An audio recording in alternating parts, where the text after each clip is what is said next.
Vamos a ver las clases de Stiefel-Whitney y las clases de Chern. Empecemos con la clase de Stiefel-Whitney. Bueno, si nosotros tenemos un haz vectorial con espacio base B y espacio total E, entonces las clases de Stiefel-Whitney son una sucesión de clases de cohomología. O sea, es decir, son elementos en HI de B con coeficientes encetados. Es cohomología del espacio base con coeficientes encetados. Estas clases dependen solo del tipo de isomorfismo de E, es de isomorfismo como haces vectoriales, claro, y cumplen cuatro propiedades. La primera es que es esta de los pullbacks, ¿no? O sea que si tenemos una función de B' a B, entonces pues podemos formar su pullback. Si esto es una f que va de B a B, podemos formar el pullback del as vectorial.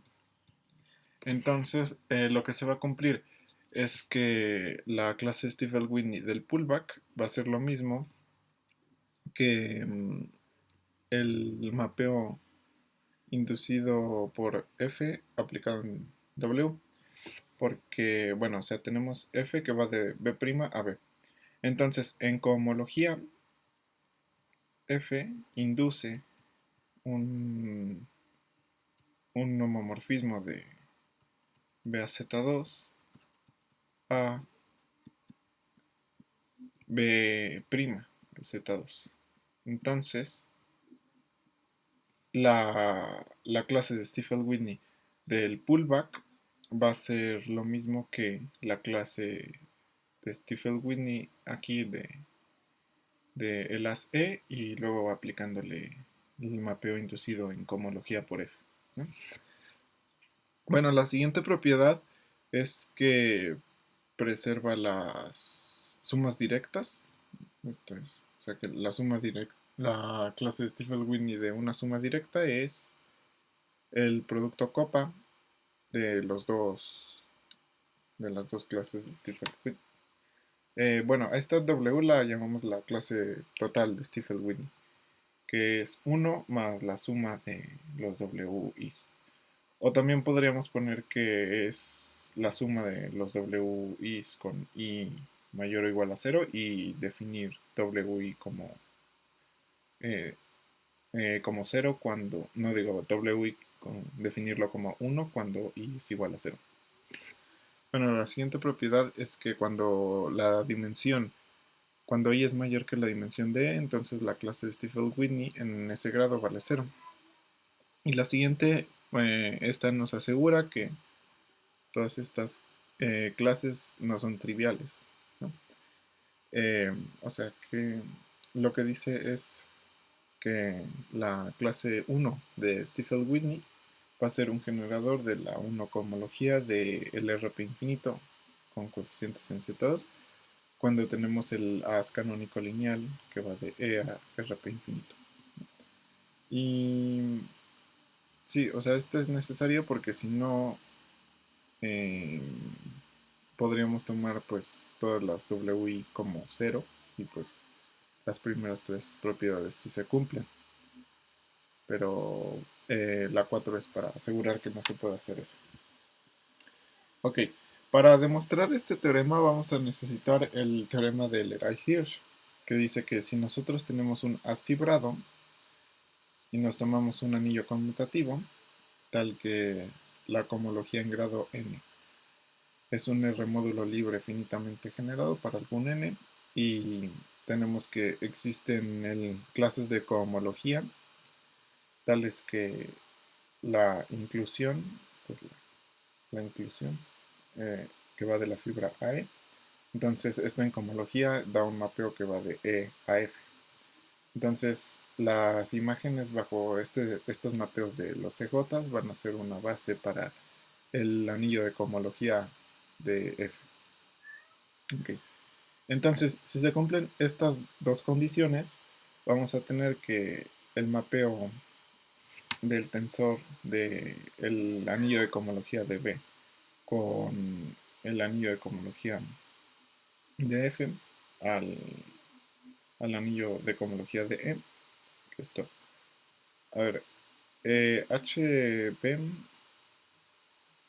los elementos de aquí los podemos escribir como sumas de base, ¿no? Y como mm, en nuestra hipótesis nosotros tenemos que estas I y CJ son una base para HFR. Entonces, para decir cómo es un mapeo de aquí a acá, solo hace falta decir cómo es el mapeo en elementos de esta forma, con I y CJ. Ok, entonces esto lo mapeamos a el mapeo inducido por la proyección. Esta es la proyección de BI y luego copa con CJ y es la suma de todos esos. Y el teorema de Leray-Hirsch dice que eso es un isomorfismo de R módulos. Ok, entonces este es el teorema 1 y vamos a probarlo. Lo primero es construir el haz proyectivo. Bueno, o sea, nos tomamos un haz vectorial eh, real de dimensión n, ¿no? Y entonces el haz proyectivo lo vamos a formar de la siguiente manera. O sea, vamos a tomar el complemento de B en E como el... O sea, tomamos E, y bueno, E claramente es la unión de todas las fibras de B. Entonces, le vamos a quitar el 0 de cada fibra. Eh, Porque, bueno, cada fibra es un espacio vectorial, tiene un 0. Entonces se lo quitamos. Y después consideramos esta relación de equivalencia. Dos elementos están relacionados si son mapeados al mismo punto y existe una C en R-0 tal que V1 es igual a C por V2. O sea, este, eh, digo, este, tomamos PE como el espacio E-B módulo esta relación. O sea, lo que PE esto es el espacio de todas las líneas.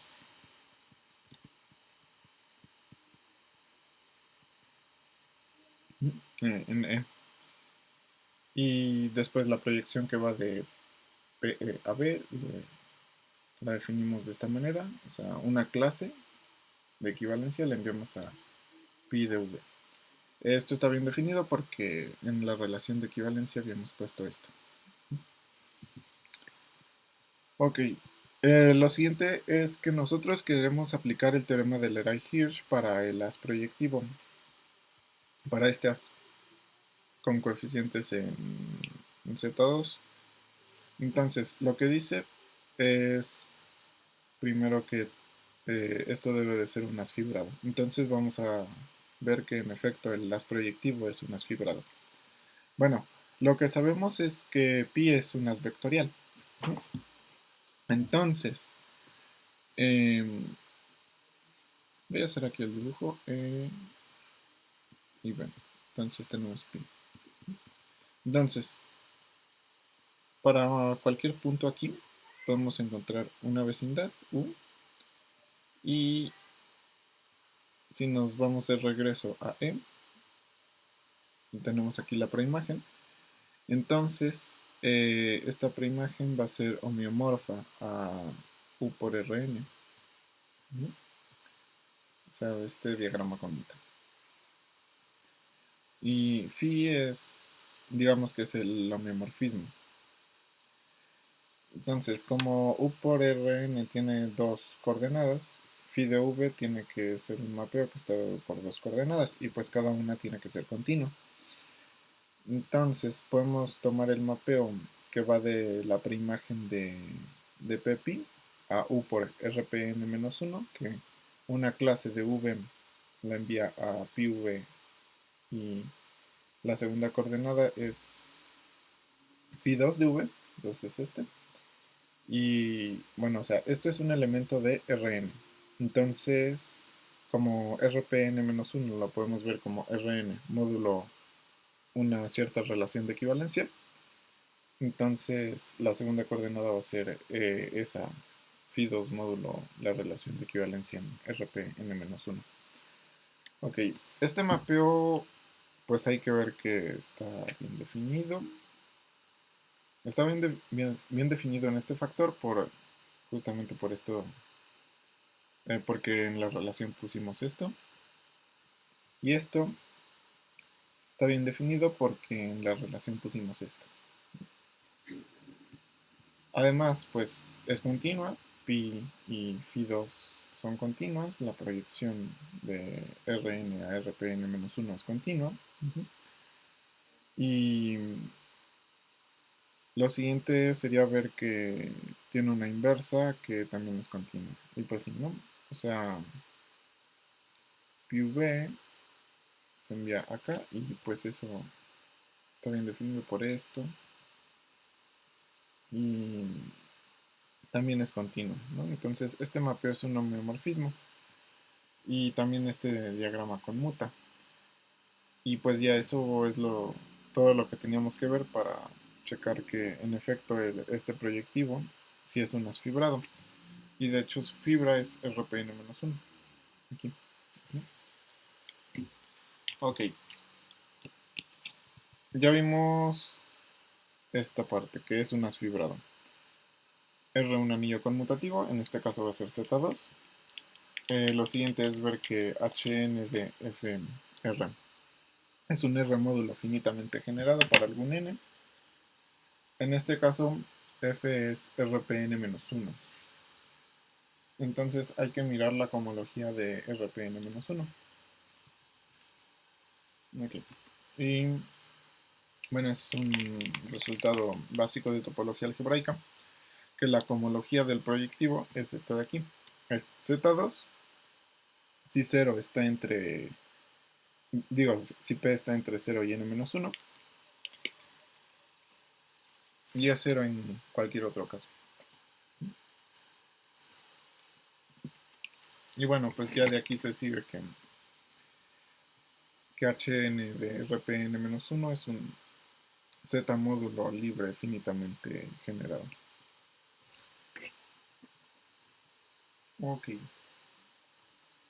Lo siguiente que vamos a hacer es el B, que dice que hay que demostrar que existen CJs en la cohomología de E, que en este caso sería la cohomología de PE, del proyectivo de E, y tal es que la inclusión es una base para, en este caso sería el anillo de cohomología del proyectivo.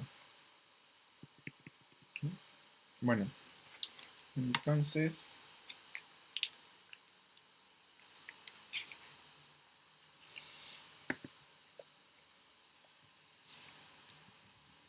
bueno, también, este,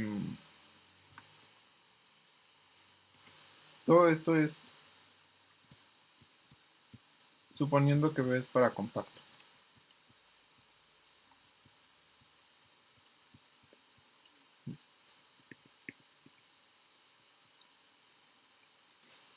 Ok, aclarado eso, este, y queremos hacer el paso B del teorema. Entonces, podemos, bueno, aquí tenemos E, y aquí tenemos B. Entonces, como esto es un as vectorial, podemos encontrar una cubierta abierta para B, tal es que todas las preimágenes de aquí sean homeomorfas a un producto, ¿no? Un producto por Rn. Entonces, o sea, esto lo que significa es que podemos tomar esta cubierta abierta de B, la que es trivial. Ahora sí vamos a ocupar que B es para compacto. Entonces, tenemos esta cubierta y podemos agarrar otra cubierta, UI de B, en la que es trivial. Y también podemos agarrar una partición de la unidad, psi i subordinada a ui. Entonces, nosotros vamos a construir una inyección lineal en cada fibra de E a R infinito de la siguiente manera. Bueno, el, el as es trivial en... Bueno, aquí debería de ser pi. Sí, es pi. Ok, el as es trivial en UI. O sea, eso lo que significa es que hay homeomorfismos de la preimagen de UI a UI por Rn. Y después podemos proyectar UI por Rn en Rn. Y a la composición de estos la vamos a llamar GI. Y lo siguiente, vamos a definir un mapeo G que va de E a Rn infinito, que es igual a R infinito. La vamos a definir diciendo cuáles son sus coordenadas. Bueno, si nosotros tenemos que, si hay un elemento en la preimagen de UI, entonces vamos a definir G de V como el producto de psi i por pi v de G y V y 0 en otro caso. Okay. Entonces, bueno, esta G es, aquí es un homeomorfismo y bueno, de hecho no es nada más un homeomorfismo, también podemos escoger este homeomorfismo de tal manera que en las fibras se restrinja a isomorfismos lineales, ¿no? Es de la definición de as vectorial. Entonces, por eso nosotros vamos a tener que GI es lineal. Entonces, eso nos dice que G va a ser lineal, ¿no? Porque aquí tenemos GI y pues este producto se queda así. ¿Y qué otra cosa? Es lineal en cualquier fibra.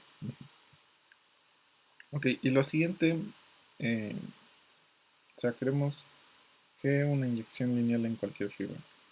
Es lineal por esto de que este homeomorfismo se restringe a isomorfismos lineales en la fibra. Y para ver que es inyección, bueno, si nosotros suponemos que GV es igual a 0,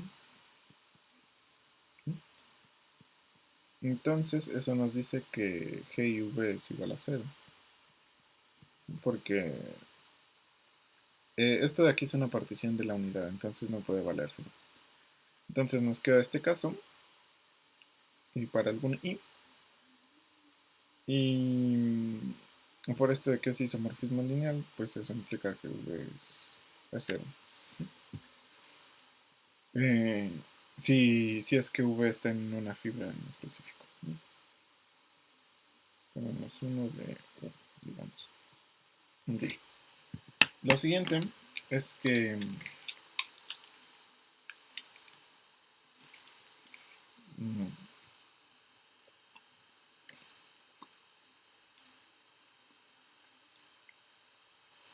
que vamos a tener que G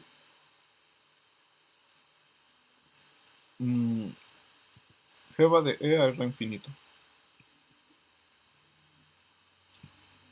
Entonces, podemos tomar los proyectivos. Y vamos a tener un mapeo que va del proyectivo de M al proyectivo de R infinito, que es R infinito.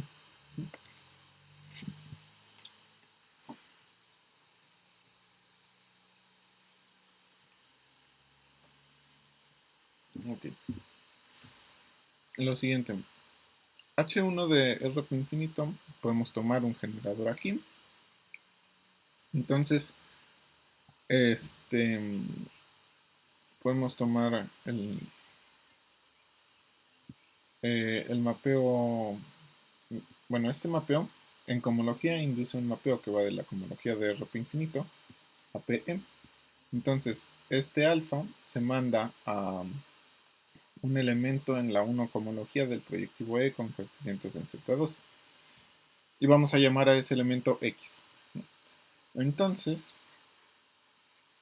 pues vamos a tener que esto va a ser una base para el anillo de cohomología de RPn-1 con coeficientes en Z2.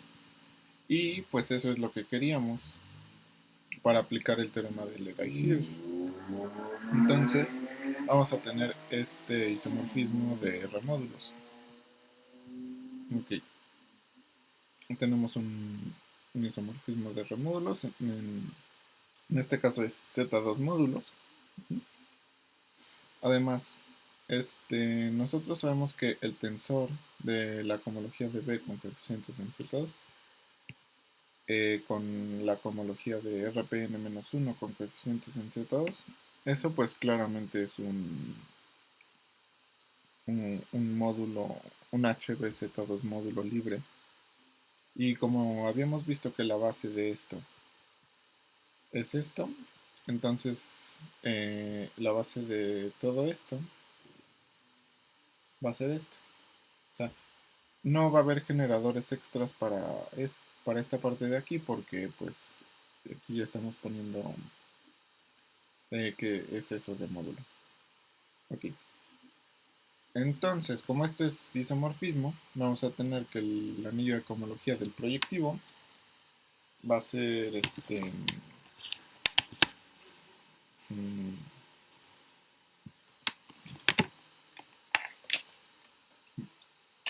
el anillo de cohomología del proyectivo es un HBZ2 módulo libre y su base es este de aquí. Ok. Entonces, aquí tenemos hasta n-1. Eso significa que xn sí lo podemos escribir como una única combinación lineal de los x que van de 0 a n-1. Ok, esto es que xn, bueno, o sea que existe una única sucesión de wi's, tales que se puede escribir esto.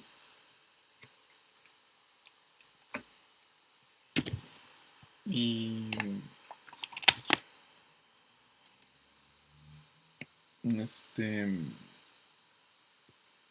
luego, para que quede completa WI para todos los enteros, vamos a decir que 0 cuando I es mayor a n y que W0 de E es igual a 1. Ahora lo siguiente es demostrar A, B, C y D. Y después demostrar unicidad. Entonces empecemos con la de los pullbacks. Entonces supongamos que aquí tenemos un pullback y nosotros habíamos visto que está este mapeo que va de E a R infinito, que es una inyección lineal en las fibras. Entonces podemos componerlo con este mapeo que va del pullback de F a E. Nos queda este de aquí. Entonces, esto también va a ser una inyección lineal en las fibras. Eso implica que XE,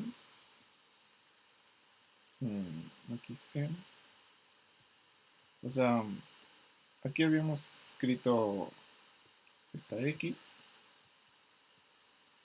pero pues X depende de E. Entonces, o sea, es esta misma X, nada más haciendo énfasis en que depende de E. Esto se envía a X del pullback de F. Entonces, si tenemos un elemento, ahora es que el proyectivo F, este mapeo va de la cohomología de, a ver, F va de el pullback de E a E, Entonces en el proyectivo sería el proyectivo del pullback de FAM. Sería, va de aquí a el proyectivo del pullback.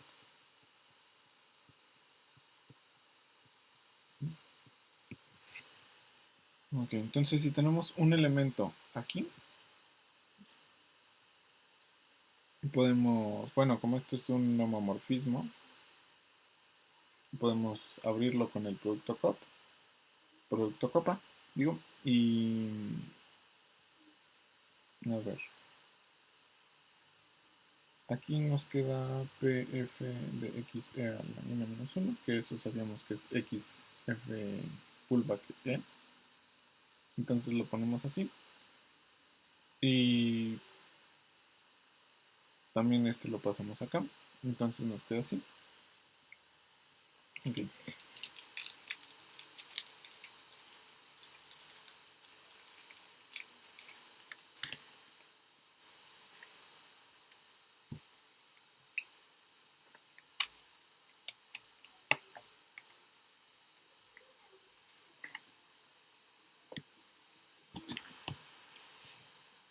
Entonces, este,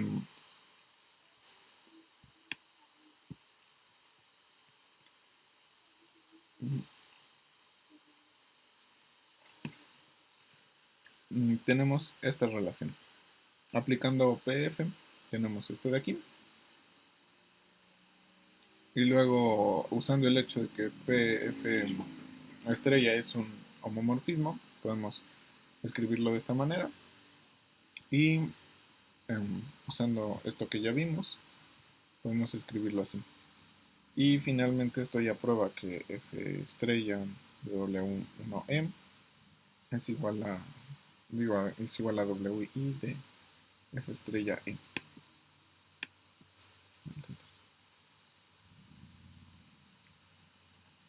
Ok, lo siguiente es el B.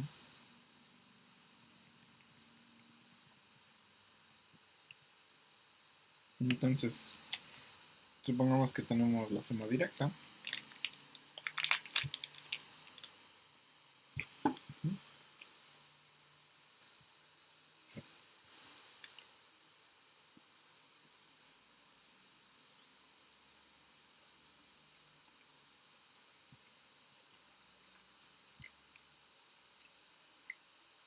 Esta suma directa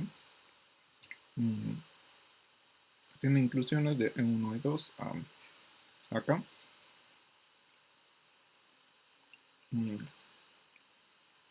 Entonces, podemos proyectivizar esos mapeos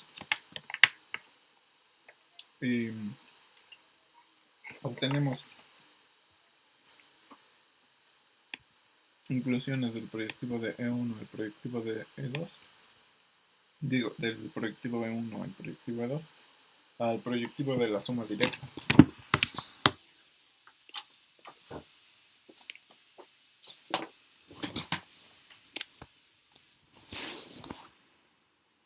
Okay.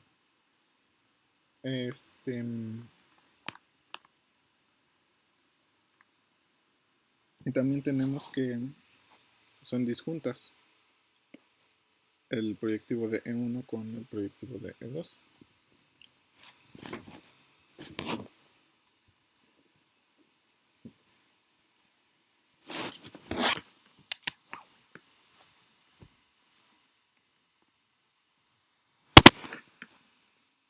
Ahora vamos a tomar U1 como el complemento de PE1 y U2 como el complemento de PE2. Entonces estos de aquí son abiertos y también notemos que se deforman, retractan en U2, U1 respectivamente. Ahora, lo siguiente es que habíamos visto que podemos tomar un mapeo de un espacio a R infinito, que es una inyección lineal en cada fibra. Entonces tomamos ese mapeo y ese mapeo se va a restringir a otros mapeos que van de E1, E2 a R infinito y que también son inyecciones lineales en cualquier fibra. Okay. Entonces x de E1 más E2 se restringe a clases de x E1, E2. Ahora digamos que la dimensión de E1 es m y que la dimensión de E2 es n. Entonces vamos a definir omega 1, 2 como la suma de la clase de Stiefel-Whitney de E1, E2 por x mn menos j. Entonces el producto de estas dos omegas nos queda así. ¿Okay? Y lo siguiente que podemos ver es que omega 1 se restringe a 0 en la cohomología en grado m de PE1 con coeficientes en Z2. Entonces vamos a tener que omega 1 induce una clase en HM de PE1 más E2 relativo a PE1 con coeficientes en Z2, pero eso es isomorfo a HM de PE1 más E2 con coeficiente relativo a U2 con coeficientes en Z2. Ok. Entonces podemos formar este diagrama conmutativo. Esto de aquí es 0. Entonces vamos a tener que omega 1 por omega 2 es 0. Y eso ya prueba esta parte de aquí. Ahora lo siguiente es ver esto, que W1E es un generador de H1RP infinito con coeficientes en Z2 para el haz canónico lineal.